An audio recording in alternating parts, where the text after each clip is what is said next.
All right, so ZombieZ Girl is here with Jessica Cameron. Now, Jessica, did you hear you are now on the top 10 most look forward to directors? And how do you feel about this?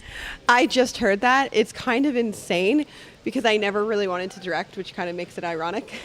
But I'm actually on the list with the Saskas, who are not only dear friends of mine, but who I believe are some of the best rising filmmakers in the world. So it's phenomenally exciting. We're actually, the three of us, the Saskas and myself, are the only three women on that list. And then I was the only person on that list that doesn't have a feature out, which is kind of insane when you think about it. What we wanted to for today, as I told many of you, was a test screening. So we wanted to make sure that the audiences got it before we locked it. So now that we'll go back and tweak it based on what you guys talked to me about. What made you make the switch now to directing? You know what? It was actually a forced switch. I co-wrote the script and I loved it. And it's vicious and mean and nasty in all the right ways and bloody and gory. And I love the script. And we had a short list of directors we were going out to. We already had our financing and our people attached. So whenever we went out to them, several came back and said they couldn't do it for timing. But then 3 came back, half of them, we went to 6, came back and said they couldn't do it unless we toned it down. And I didn't want to tone it down. For me, I was like, I'm giving you funding. The investors already signed off on the script. Why would I tone it down? The point to do something that's ridiculous and absurd and totally nasty and arguably immoral is at an independent film level. The Truth or Daredevil's record-breaking video has hit tonight, and the gore effects are quite exquisite. I wanted it too often, right? Like you always see, I love torture flicks. They're probably my favorite subgenre of horror. And too often I feel like people don't accept it.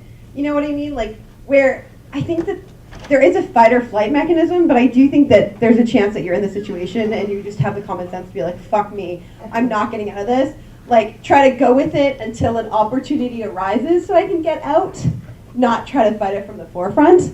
So that was kind of where my character was supposed to be coming from. I've always been partial to horror, and I always like really original horror. So for our script, we sort of started with a villain that I didn't see, which is just sort of a normal guy.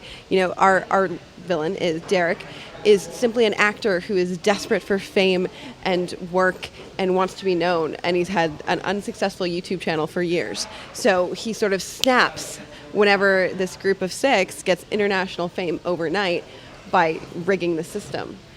So it was kind of like, let's take this guy that I know being in Hollywood and figure out what would make him break. And then if he were to break and really shatter, what would he do?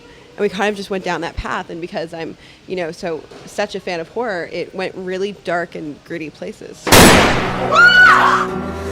Your game, it lacks structure. Are we looking at a release date now for Truth or Dare? Well, right now we're going to do festival runs for the fall of 2013 and then spring of 2014. We do have distributor interest, so how it works for independents is we look at distributors and then we sign on to them and they'll pick the release dates. But we're pretty confident we're going to get it out in 2014. Fingers crossed. And no, my friends did not know that that's what I was thinking when we played Truth or Dare when I was 7. I never did it. I never did dare them. I was more just concerned. I was like, what if they dared me? But I don't think anybody else, I don't think it ever crossed their mind. I think they were perfectly fine with asking me who I liked and not if I would stab somebody through the hand with a pencil. True story. It was really nice to meet you. Likewise. I've been changing for the worse, I'm changing for the worse. And